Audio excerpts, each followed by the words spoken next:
Video में हम chapter number 1 the ever evolving world of science देखने वाले हैं। चलिए चैप्टर को रीड कर लेते हैं। तो ये हमारा चैप्टर है।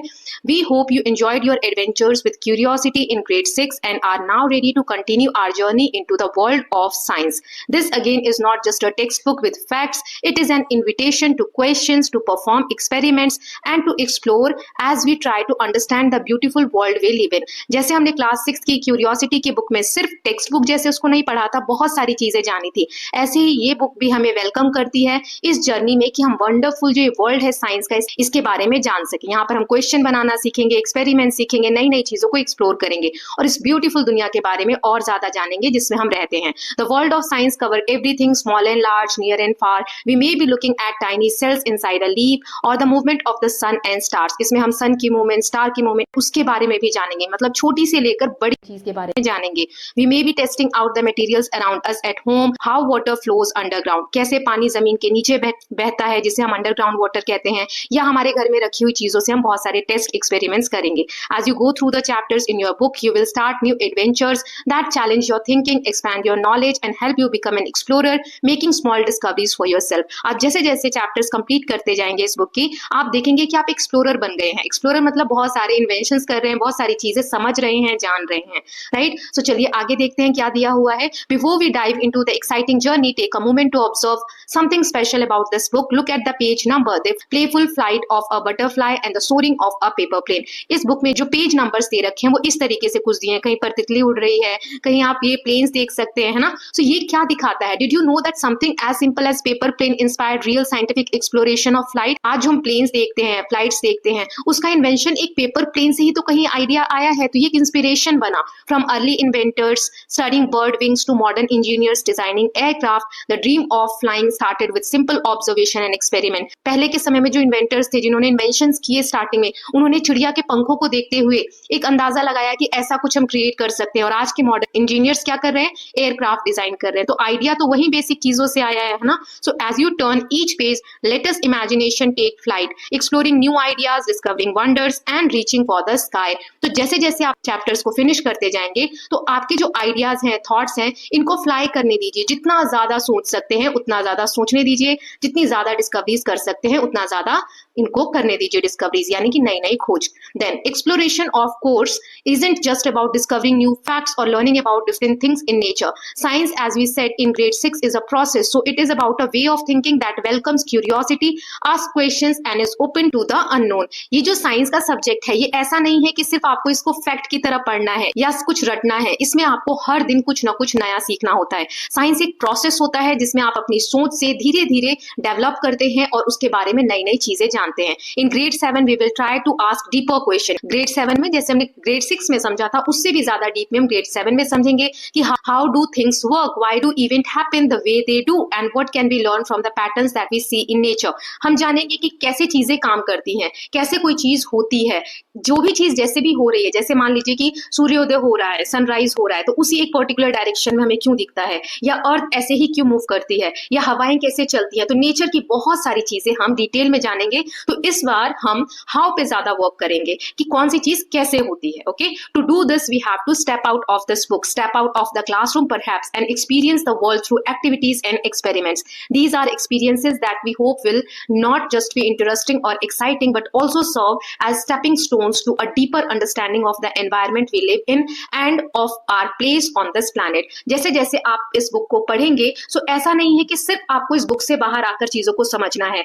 इवन आपको क्लासरूम से बाहर ऐसे नए नए एक्सपेरिमेंट्स के थ्रू हम चीजों को इंटरेस्टिंग बनाएंगे, एक्साइटिंग बनाएंगे और एक शुरुआत होगी डीपर अंडरस्टैंडिंग की। हम अपने एनवायरमेंट या अपने प्लैनेट के बारे में जानने वाले हैं। We believe that this will also help you to see science as an ongoing process of discovery. इससे आपको पता चलेगा कि कैसे कोई भी जो नई चीज खोज होती है या पता चलती है, उसके पीछे कैसे साइंस एक प्रोसेस की तरह वर्क करता है। ऐसा नहीं है अचानक से कोई चीज मिल जाती है, उसके ऊपर लोग सालों से वर्क करते हैं, सालों से बहुत सारे एक्सपेरिमेंट करते हैं, तब जाके कोई एक फाइनल कंक्लूजन आता है। And not just about discovery alone but also about the responsibility.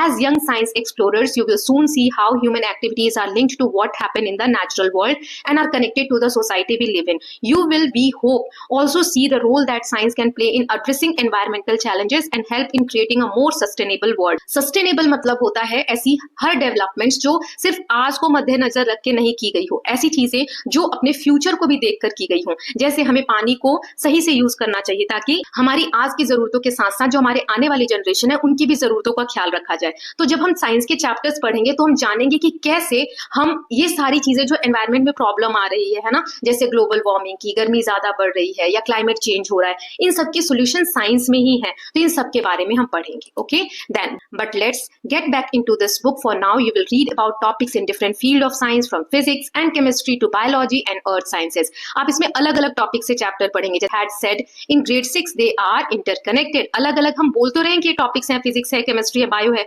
But ये सारे इंटरकनेक्टेड है, मतलब एक दूसरे से जुड़े हुए हैं। Scientific idea is one area often inspires discoveries in another, or at least allow us to ask question in another area. So let's take a quick journey through our book for this year. We will start by looking at the properties of metals around us, mostly the thing we experience but perhaps never ask question about. Why are some fruits sour?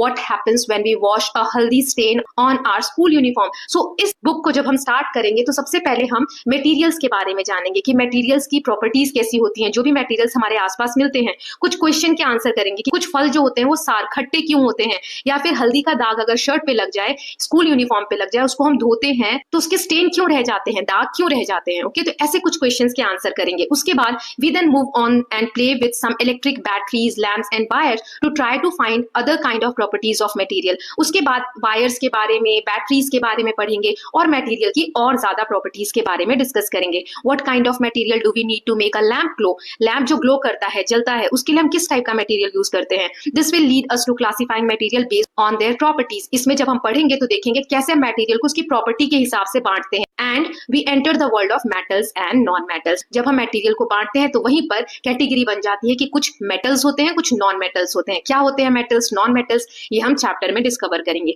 We know from our experience that a torch battery runs out eventually and can't be used again.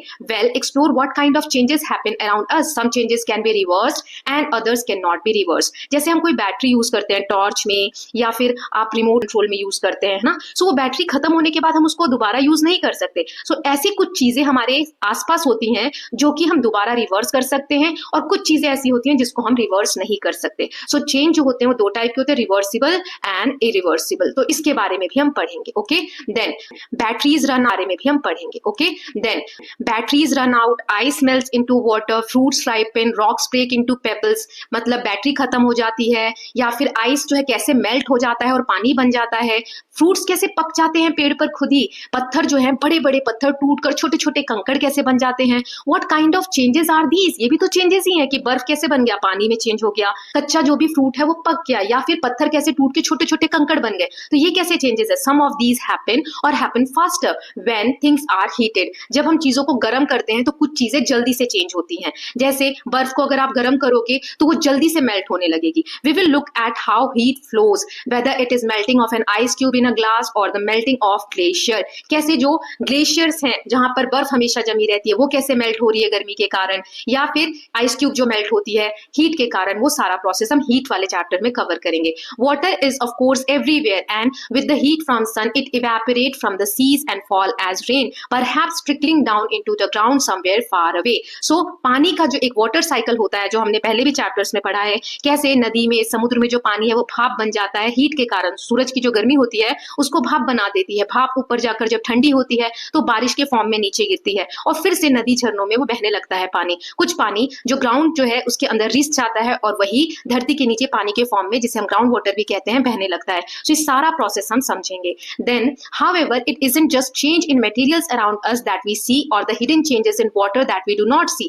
जैसे हमने अभी पढ़ा कि changes हो रहे थे, सिर्फ material में नहीं है या फिर वाटर में नहीं है। As we are growing our bodies are changing as well. जैसे जैसे हम बड़े हो रहे हैं हमारी बॉडी में भी चेंजेस आते हैं, especially around the middle school years our bodies are changing rapidly. जैसे हम मिडिल स्कूल में आते हैं, 7th 8th क्लास में आते हैं, 9th में आते हैं, तो हमारी बॉडीज जल्दी जल्दी चेंज होने लगती है। Why? Not just as human, there are life process that are essential to all animals for their survival. ऐसे ही चेंजेस सिर्फ ह्यूमन में नहीं होते हैं, एनिमल्स में भी होते हैं। To grow we have to eat and breathe, blood has to circulate the nutrients from the food all over the body and so on. खाना हमें जरूरी है बॉडी को ग्रो करने के लिए, है ना। उसके बाद ब्लड का सर्कुलेशन जरूरी है। But why animals alone? सिर्फ एनिमल के साथ ही क्यों? Don't plant also need food to grow? क्या प्लांट्स को जरूरत नहीं होती फूड की? हमने पढ़ा था फोटोसिंथेसिस का प्रोसेस, इसके बारे में डिटेल में जानेंगे कि how do they get their food, कि प्लांट्स को कैसे खाना मिलता है, डू दे ऑल्सो ब्रीथ, क्या वो भी सांस लेते हैं? तो इस तरीके के क्वेश्चन हम आंसर करेंगे। Then over the time that life has evolved on our planet earth, it has figured out how to do this in a beautiful and carefully balanced वे।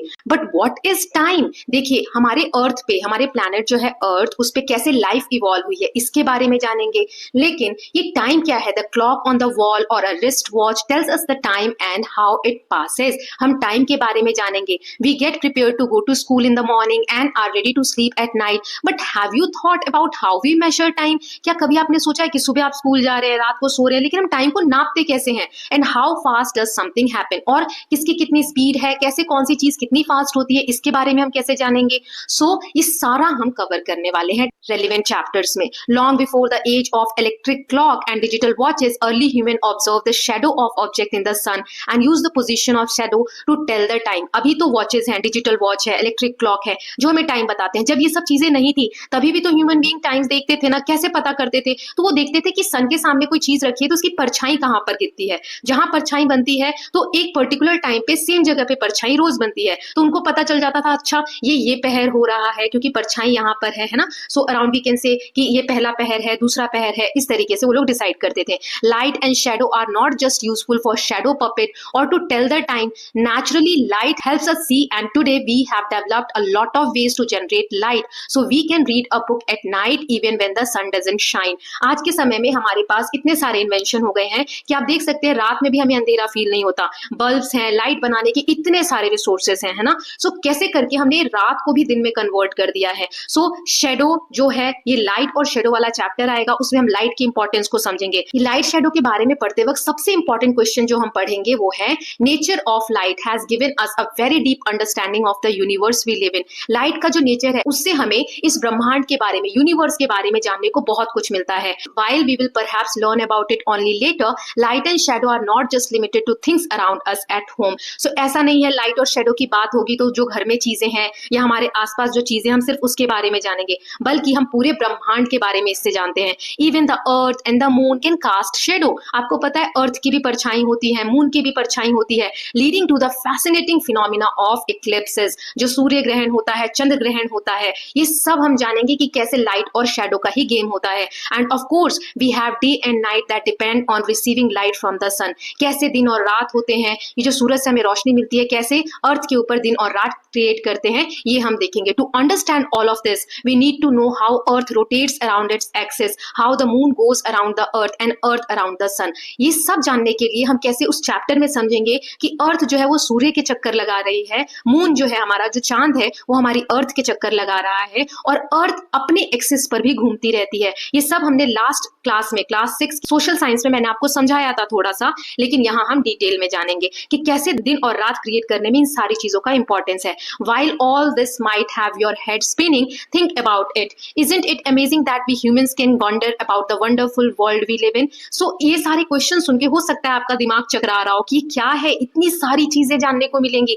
लेकिन ये अमेजिंग है कि हम इन सब चीजों के बारे में सोच सकते हैं, right? Then in the chapter that follow, you will also make simple observation and do fun experiments and dive into the topics that need careful thinking. Each chapter build on what you already know and encourage you to ask question, explore, do hand-on experiments and think like a scientist. जैसे जैसे आप chapter में आगे बढ़ेंगे, simple observations देखेंगे, experiments करेंगे, है ना। सो उसके बाद आपको एनकरेजमेंट मिलेगा कि आप क्वेश्चंस पूछो, एक्सप्लोर करो, छोटे मोटे एक्सपेरिमेंट्स करो, है ना, like any scientist. As you will find out even those experiment that seem to confirm what we think will happen might lead to some additional question that might need more experiments and more question. Curiosity नाम ही book का इसलिए, last class में भी हमने पढ़ा था कि जैसे ही आप एक क्वेश्चन का आंसर फाइंड आउट करते हो, एक दूसरा क्वेश्चन निकल जाता है, दूसरे का फाइंड आउट करते हो, तीसरे का। सो क्वेश्चन जो है एक दूसरे से लिंक होते हैं, जो कि डेवलपमेंट में या एक्सपेरिमेंट्स के थ्रू हम किसी एक फेज तक पहुंच सकते हैं, हमें कोई भी चीज हासिल करने में या डिस्कवर करने में हेल्प करते हैं ये questions. Okay, than happy exploring, यहाँ पर एक एक्टिविटी दी गई है, question and answer. In school or during test, you are usually given question and expected to find the answers. But let's turn that around. अब school में क्या होता है, जब भी आप टेस्ट देते हो ना, तो क्वेश्चन दिए होते हैं, आंसर लिखना होता है. यहाँ पर आपको उल्टा दिया गया है. To think like a scientist, it is equally important to ask interesting questions. आपको questions पूछते भी आना चाहिए. Great scientists don't just answer questions, they ask amazing ones. Remember last year we had said to be a wise person, you must be a wise person. अगर आपको wise एक बुद्धिमान व्यक्ति बनना है तो आपको वाई क्वेश्चंस करते आना चाहिए. किसी ने तो सोचा होगा कि ये दिन और रात क्यों होते हैं, है ना, दिन रात हो रहे हैं वो तो ठीक है, लेकिन क्यों होते हैं, क्वेश्चन आया होगा पहले, तभी ना किसी ने आंसर ढूंढा होगा. सो क्वेश्चन करना भी उतना ही इंपॉर्टेंट होता है. Look at the answers below. Your task is to come up with a curious, creative and fun questions और situations that could lead to these answers. There are never any wrong question, so let's your imagination run wild. आपको नीचे answers दिए गए हैं,